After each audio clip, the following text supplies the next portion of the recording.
Estoy muy bendecido, amado hermano, la pastor Milton Granados. Para mí es muchísimo gozo el poder estar desarrollando un tema.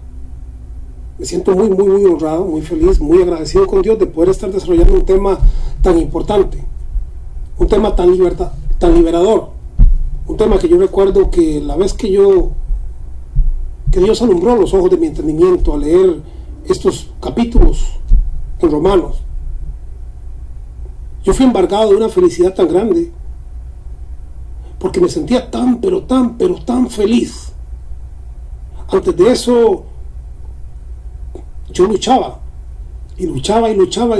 por ser libre del pecado. Estamos hablando acá sobre el tema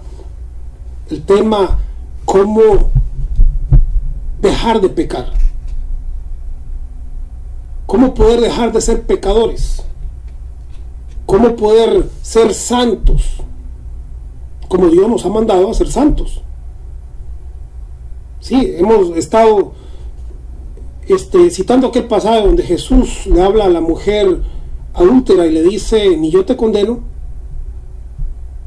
vete y no peques más, vete y no peques más. Usted y yo tenemos eso muy claro. Jesús nos ha perdonado, pero Él ha dicho: vete y no peques más. Quien peca, los que hacen pecado, los que hacen mentira, esos serán lanzados al lago de fuego. Eso dice en Apocalipsis. Así es que nada que haga pecado podrá entrar en el reino de los cielos. De ahí que es muy importante el hecho de que usted pueda recibir la gracia de Dios y ser santificado. Y ser santificado de tal manera que no vuelva a pecar, nunca, jamás. Obedeciendo y cumpliendo así la palabra de Jesús que dice: ni yo te condeno, vete y no peques más. Hemos visto en Romanos capítulo 6, en los dos videos anteriores que hemos tratado, cómo la palabra nos declara a nosotros bautizados. Dice que el Espíritu Santo nos bautizó en un cuerpo. Y en ese bautismo dice que somos sepultados.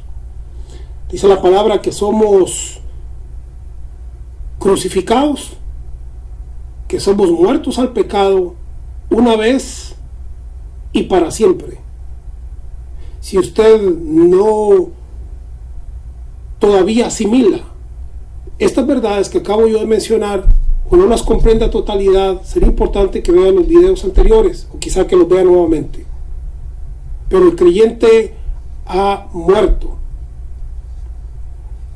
al pecado una vez y para siempre. Fue crucificado, fue sepultado, y por eso el apóstol dice: ahora el pecado no debe de reinar. Este cuerpo ya no debe ser presentado ante Dios como instrumentos de iniquidad o de injusticia, más bien debe ser presentado como instrumentos de justicia, porque dice: ya no estáis bajo la ley. Todo aquel que está bajo la ley precisamente tiene el problema, lo que leímos en el verso final: porque el pecado no se enseñoreará de vosotros. ¿Por qué ya el pecado no se enseñoreará más de mi vida? Dice: porque el pecado no se enseñoreará de vosotros, pues no estáis bajo la ley, sino bajo la gracia. Solo aquel que ha conocido la gracia puede ser libre de pecado. ¿Por qué? Porque la ley es como cuando usted tiene una mascota, un perrito, un animalito, y le pone ahí una fajita amarrada. Usted no sabe realmente si el animalito lo quiere a usted o está ahí porque lo tiene amarrado, ¿verdad? Entonces, la ley nos tiene sujetos, pero hasta que usted no libera a esta criatura o a esa persona, usted no se da cuenta si realmente le ama. Bueno, así es la palabra, ¿verdad? La ley puede tener a una persona en la iglesia atada al temor, al miedo y a la condenación, pero solo la gracia, cuando le quita esa atadura, va a mostrar lo que realmente hay en esa persona. Alguien dijo: aunque no hubiese infierno, le temeré, y aunque no existiera el cielo, le amaré. La gracia hace que la persona ame a Dios por quien Dios es, por la vida que nos da. no por temor, ni no por lo que Él ofrezca, sino por lo que Él ha hecho hoy en mi vida. Ok, bueno, pero queremos continuar y queremos avanzar. Decíamos que hemos visto entonces que hemos sido muertos, bautizados, sepultados, crucificados en Cristo Jesús, muertos al pecado una vez y para siempre. Romanos 7:1. Continuamos con un ejemplo bastante interesante. Nos habla de un matrimonio y nos dice algunas verdades. Esas verdades que nos habla en Romanos, desde capítulo 7, verso 1 adelante, nos dice lo siguiente, para que se tenga un poquito la idea, luego lo vamos a leer, pero dice lo siguiente: ninguna pareja, si una pareja se casa, mientras estén en vida, dice el apóstol, hablando de ley, con los que conocen la ley, dice el apóstol, mientras esta pareja esté casada, si una de estas personas se va y se casa con otra persona, será llamada adúltera. Pero si dentro de esta pareja que se casó, una de ellas muere, entonces la otra persona queda libre para casarse con quien quiera. Dice la palabra entonces que así como este matrimonio somos nosotros, que la ley se va a enseñorear del hombre o va a regir la vida del hombre, entre tanto éste viva. Si usted está vivo, usted está bajo la ley. Si usted está bajo la ley, usted está bajo pecado, porque el pecado es infracción a la ley.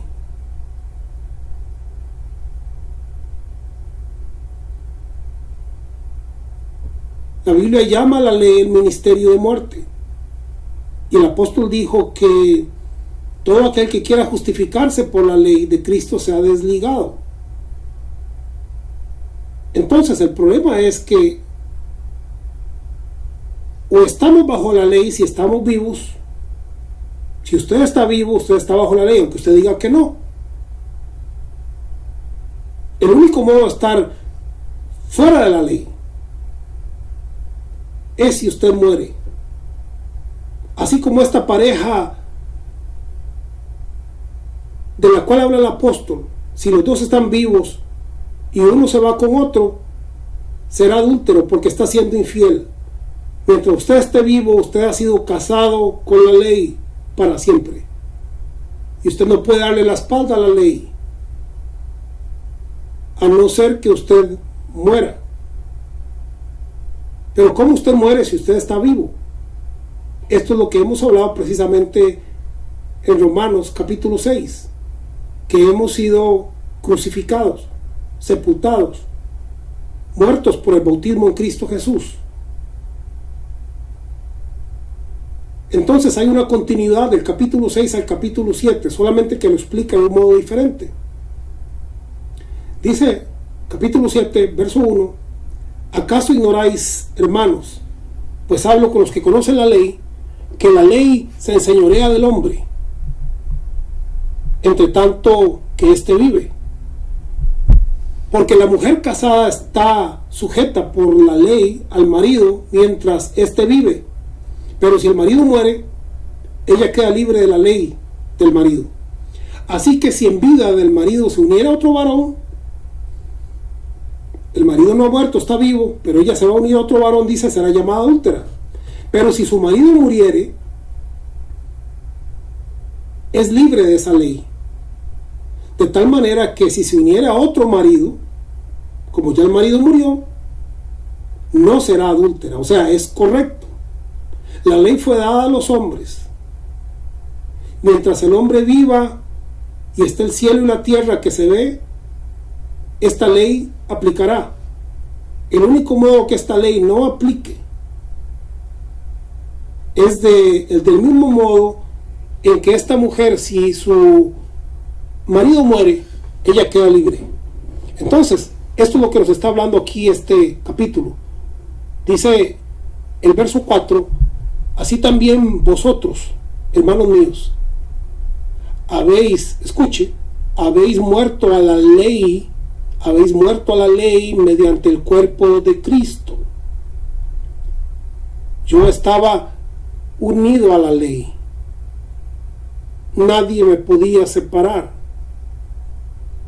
El único modo de yo estar libre de la ley y el cumplimiento de la ley es que uno de los dos muriera. La ley no iba a morir. Jesús no vino a acabar con la ley, Él vino a cumplir la ley. Y Él cumplió la ley a perfección. Jesús de Nazaret fue circuncidado conforme a la ley. Fue bautizado conforme a la Escritura para que la Escritura se cumpliese. Fue bautizado en aguas. Estuvo en Egipto. Estuvo en el desierto. Le dijo al Satanás: no solo de pan vivirá el hombre, porque escrito está. Él cumplió la Escritura a cabalidad. Él cumplió la ley a la perfección. Entonces, dice la palabra: así también vosotros, hermanos míos, habéis muerto a la ley mediante el cuerpo de Cristo, para que seáis de otro. Para que seáis de otro. No lo voy a explicar, pero escúchelo. Para que seáis de otro. Del que resucitó de los muertos. Del que es Dios sobre todas las cosas. Del que no estaba sujeto o esclavo, porque Jesús tuvo que cumplir la ley como hombre. Debió de cumplir la ley al 100%. Predicó y enseñó ley. Pero el que resucitó no estaba sujeto a la ley. Porque el que resucitó fue aquel que había dado la ley. Fue el Dios Todopoderoso. No el Hijo del Hombre, no el Hijo del Carpintero. Sí, la palabra dice entonces: para que seáis, así también vosotros, hermanos míos, habéis muerto a la ley mediante el cuerpo de Cristo, para que seáis de otro, del que resucitó de los muertos, a fin de que llevemos fruto para Dios. Solamente cuando morimos a la ley, que es lo que dijimos precisamente con anterioridad, o lo que dice el apóstol en la misma continuidad al final del capítulo 6 de Romanos, cuando dice, alabado sea Jesús, cuando dice: porque el pecado no se enseñoreará de vosotros, pues no estáis bajo la ley, sino bajo la gracia.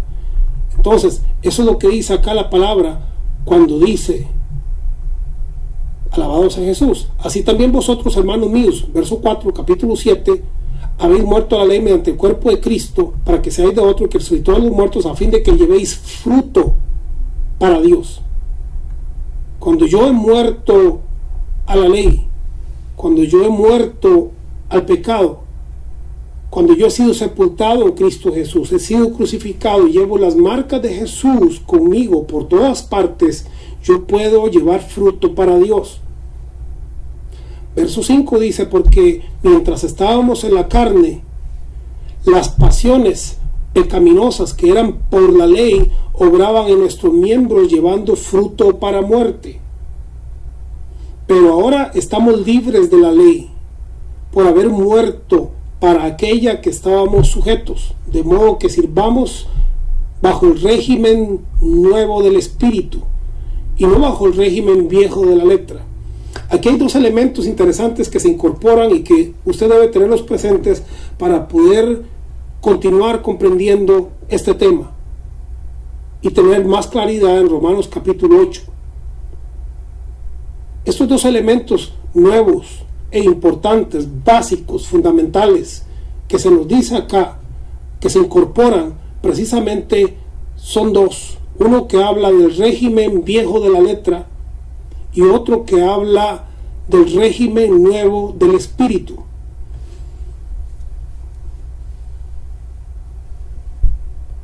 La palabra en el verso 5 dice entonces: porque mientras estábamos en la carne,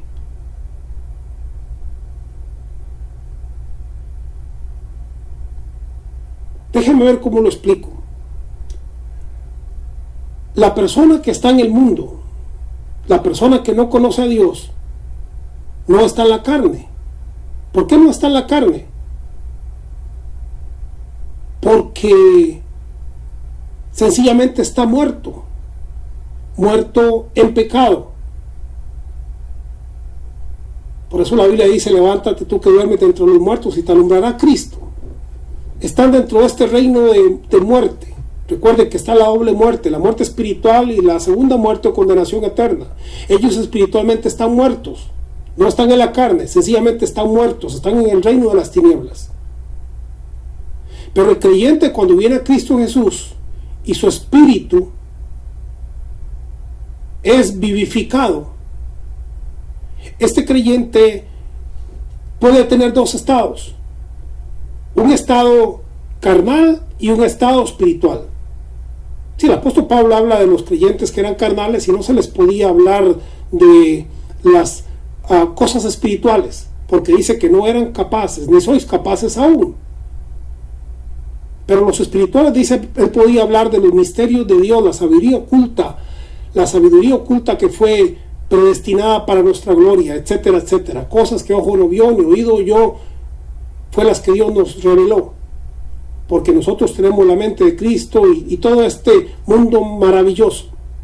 Pero los que son carnales y no espirituales son aquellos que no se han dado cuenta que el verdadero creyente o cristiano que sigue a Jesús por fe ha sido declarado crucificado, muerto y sepultado. Su carne ha sido sepultada, su carne ha sido circuncidada, separada por la palabra y por Cristo Jesús. El cuerpo de pecado ha sido destruido una vez y para siempre. Entonces, el creyente que es carnal es porque no lleva las marcas de Jesús en su vida, es porque no está pegado a la cruz, es porque si Dios le sepultó,